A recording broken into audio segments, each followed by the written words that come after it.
Meet everyone!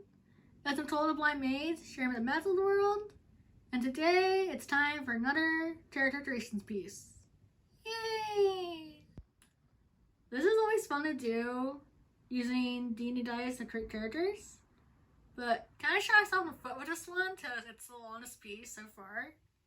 And I'm like, oh crap, I have to read it! For this character, his name is Isaac, and he is a vampire. Ooh! Who was previously a mage before he was turned. I thought that'd be a nice little twist, because technically, I never said how he was turned when we did the rolling, so I was like, that's a new spin. But I feel like for this piece, I'll probably go back and add more to it, since me and Lauren are a fan of taking all the characters we created and placing them in order, and then adding little pieces to the ones that need more explanation, or actually need a story itself to explain the scene, and then turn it into a little mythology. I'm like, that'd be cool. The sound of soft clicks filled the air as a young man sat in an armchair, his fingers moving around a wooden structure. Can I do that? The sound of soft clicks filled the air. A young man sat in an armchair, his fingers moving around a wooden structure, moving the pieces around to recreate a dragon made ice. It was the fourth puzzle he had worked on while waiting for his client. His long pale fingers slowly moved the pieces around as his amber eyes stared off into the distance, lost in thought. Mr. Umbridge. A meek voice called out from the darkness, coming to a stop behind his left shoulder. Isaac ignored them, continuing with his current task at hand. Sir, can you hear me? The voice asked again, giving a sigh of annoyance. You are 10 minutes late. As punishment, you can wait until I completed the puzzle. It shall take me 2 more minutes, so please have a seat while you wait. He offered, not trying to be polite to his employer. Interrupt me, and I'll add 5 minutes to when I'm completed the puzzle. He warned, flicking a loose strand of long black hair out of his face, a few strands escaping, the rest that was pulled back with a crimson ribbon. Once finished, he placed the puzzle inside his jacket pocket before reclining to his feet, smoothing down his clothing to remove any wrinkles. He wore black slacks and a crimson dress shirt under a tailored black trench coat with matching black dress shoes. He led the shorter man to the far side of the room, where a white sheet laid over a large rectangular form. As promised, for 1 pint of blood in exchange for a security system custom made for your use only. I hold no care for its purpose, nor wish to be informed of the details. All I ask for is my pay. He pointed out, removed the sheet, allowing the mortal to look over his work.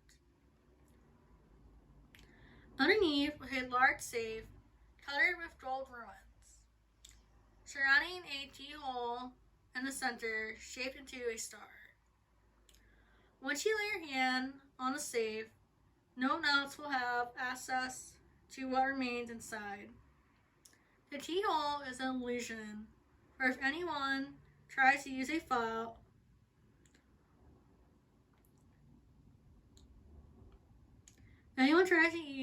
pick or a mage key to open it, the fail-safe is activated. A thin needle will be exposed, injecting them with a chemical creation, poison, which will not appear in any examinations of the body. As explained, seeing the look of triumph appear in the man's eyes, He rushed forward, only to slam into Isaac, letting out a squeak in surprise. Not so fast. Before he can accept the object, my payment is still due. As our agreement, per our contract, a pint of blood and stains for my creation. He explained, arching an eyebrow at the smaller man, slowly started to back away. About that, Ambridge, I have no intention of letting you feed on me. I was hoping that perhaps I could pay you in gold or as a favor instead. He asked, hopefully, his green eyes wide in fear, seeing that the vampire was slowly walking towards him. As the contract stated, it can be freely given or in a bag donated from a blood bank or a nearby hospital. You have no gold, Simon, and we are both aware you are a coward and will backstab me if given a chance. Isaac muttered before letting out a heavy sigh. I see. You wish to have the safe without payment, breaking our contract. Why are mortals so dim-witted? I bet you didn't read about the fee for breaking the contract, he asked softly, slowly walking towards the human. No, what fee? He asked nervously, feeling his back slam into the door behind him as his hands fumbled to find the doorknob. He strained in terror, feeling the vampire slam into him before a sharp pain consumed his throat, not realizing his vocal cord had been torn out. I continued to feed on the man, during every last drop before I let the body fall on the ground. Easy. You can dissolve the contract with your life. What a shame. I was hoping to get some enjoyment toying with the monkey. Perhaps the last one will last longer. I'm sorry.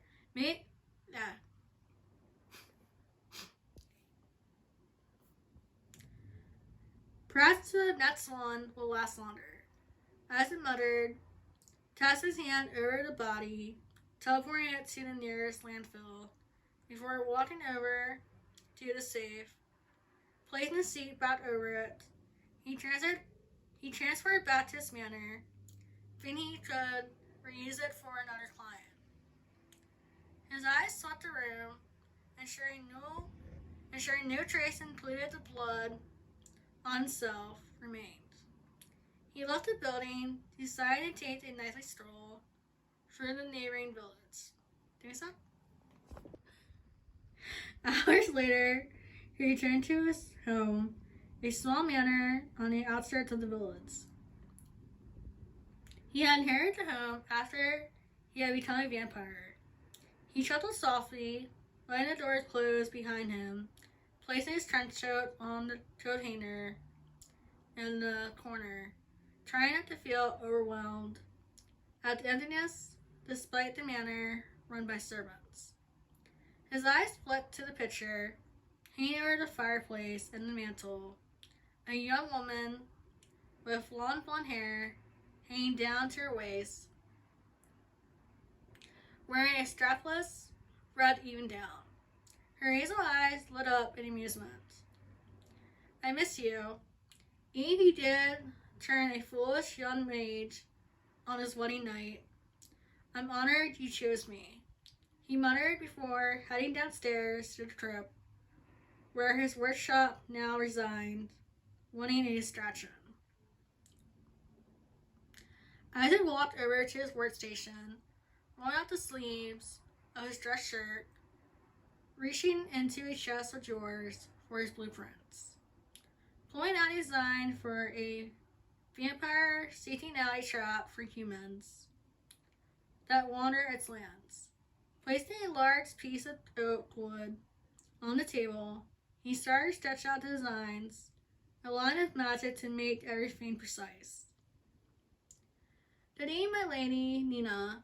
To what do I owe the pleasure of your company? He asked, straightening up, calling the tools to a stop with a flip of his wrist, before turning to face her. He walked towards her, doing a slight bow before asking for her hand, placing a light kiss on the back of her hand before straightening up. Nina smirked, drawing a purple strand in her free hand.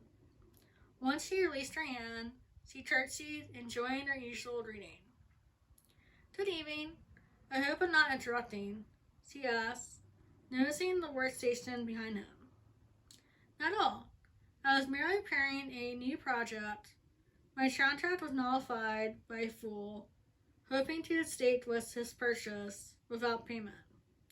Now I must find a new client for the safe and finish the death maze for Lord McNear.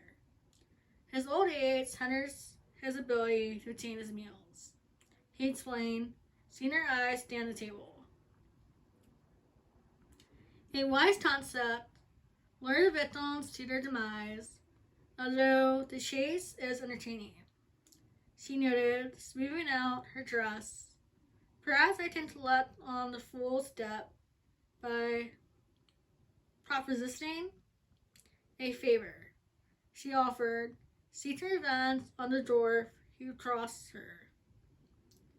He arched an eyebrow, leaning against the desk, crossing his arms before summoning a metal puzzle to toy with.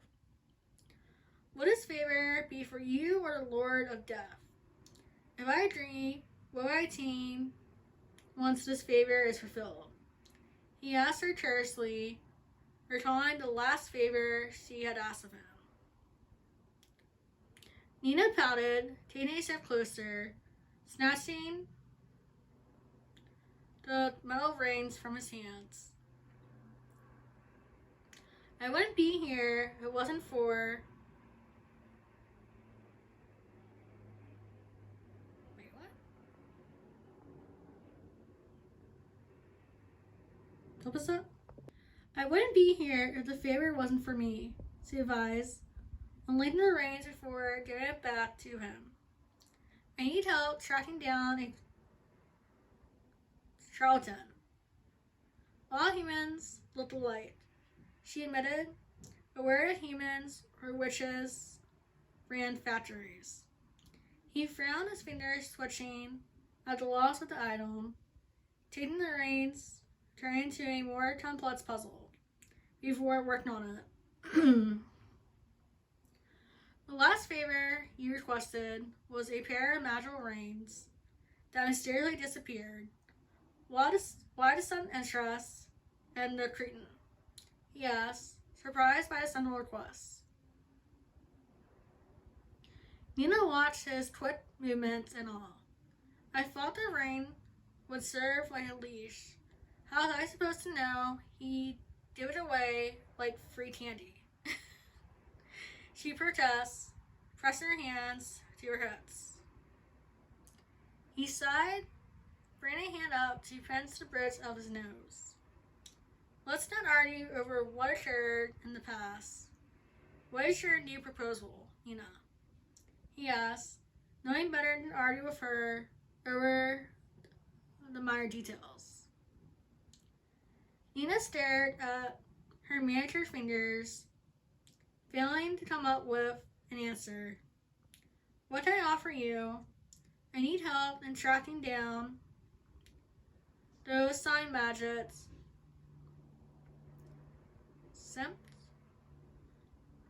Siphon from factories, she admitted, waiting to hear what the task would cost her. My dear Nina, do you realize how fruitless that request sounds? There's over a dozen factories with more popping up every day. Not to mention the branches, seeing how there are different reservoirs used to fill three neat orders. He explained and discussed at the cowards that created the concept. Nina wrinkled her nose at his answer. What I want to track down a specific branch. A dwarf crossed me using magic. Siphon. Why am I drawing that word?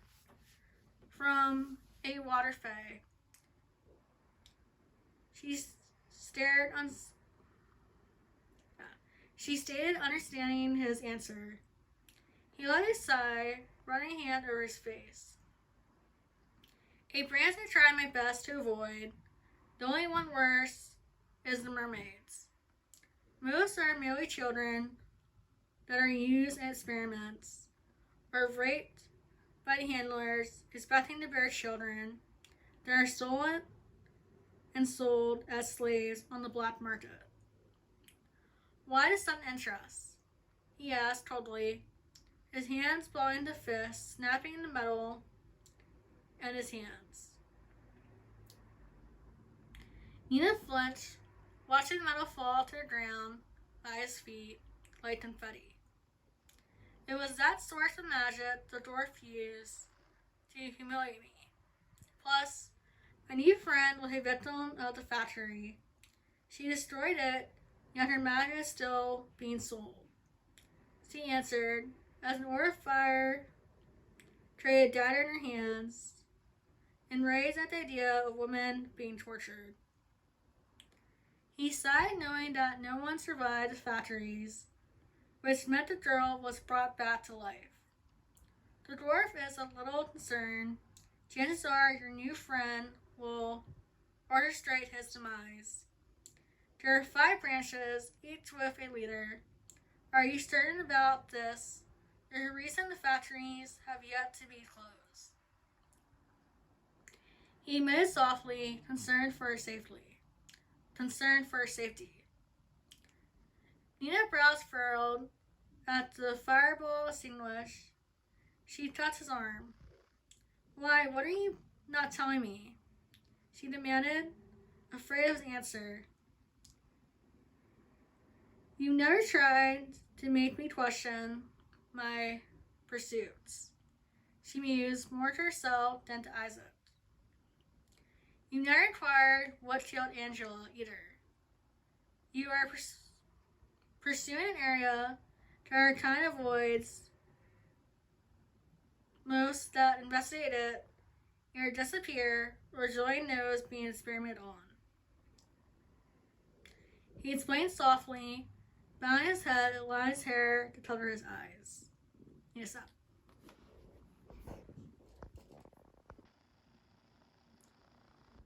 Nina sighed, ruffling his hair, causing him to glare at her. She diddled, reaching for his hand. I didn't want to intrude and ask about something that would cause you pain. I had to burn numerous bodies during the first 4 months after her death. How do you say this word? I didn't want to intrude and ask about something that would cause you pain. I had to burn numerous bodies during the first 4 months after her death as Midas. Close enough. She teased, feeding out the rumors the media had placed at the time of his rampage. He sighed, giving her hand a gentle squeeze. Let us reconvene to the study. Before the night is over, we shall be seeking an escape from reality. He offered, leading upstairs, where his office laid, which still attained a fully stocked bar. Nina nodded, letting him lead her upstairs.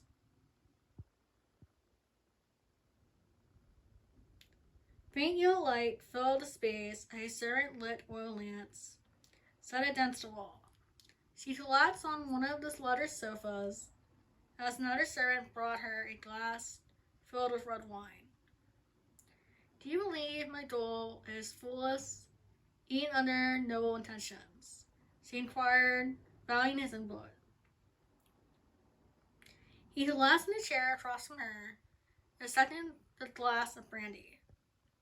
How can I brand you a fool when I traveled down the same path not so long ago?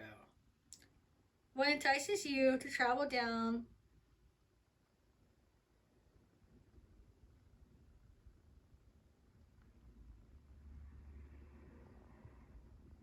not bad. Travel down this road. Normally you have little interest in the matter. He inquired, taking a sip of his drink. Nina stared down at her drink, trying to find the right words to express what was on her mind. I'm used to the Grim Reaper doing me charges, but I bought it with this one. I fear if I don't interfere, she'll tackle this on her own. Shouldn't one of us try to stop the creation of the factories? She confessed, finishing her drink. He sighed, leaning back in his chair, crossing one leg or the other. Let's take a step back and counter a planned attack. Rushing in will only lead to disaster. Mercy help us all, a burden reaper on the warpath, and a fate no less. I don't know if the factories can be shut down, Nina. Even so, how do you plan to succeed without losing yourself in the process? He muttered more to himself, knocking back the rest of his drink. Nina shoved, tapped her fingernail against her glass. I don't want others to suffer like she did, but there's no way of shutting the factories down. She trotted off, staring up at him, lost in what to do. He sighed, flicking his wrist to summon several books to the table between them. First matter is ensuring your friend isn't a liability. If she enters to a factory intending for a repeat performance, she will be dead within seconds.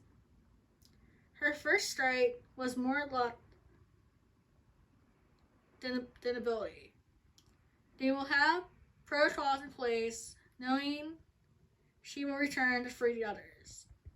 He explained, opening the books. The sheriff heard research he had gathered about each factory, including what they researched and what was held inside the walls. That was fun. Like I said, really had to read it. I kind of turned off at the 2,000 round mark. So I probably go back and add more details, like probably explain the manor more and actually show a backflash of how his wife was killed. As I kind of just hinted at it. And then probably after the ending, actually show him, like, plan out how to attack the factory and bring it to, like, destroy it. Which, the first time Laurie read it, she started, like, crying. I said that one of Victim her mermaids. It's like, it's funny, it's like, I showed the idea first with Delilah, and it's like, I'm just, like, slowly, like, branching it down to, like, just actual big concept. I think it'd be cool to show. Mermaids. And tridents. No!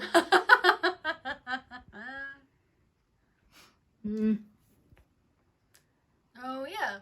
So, I hope you guys enjoyed. Like I said, this seems to be like a thing we do once a month with Stan, which is a lot of fun.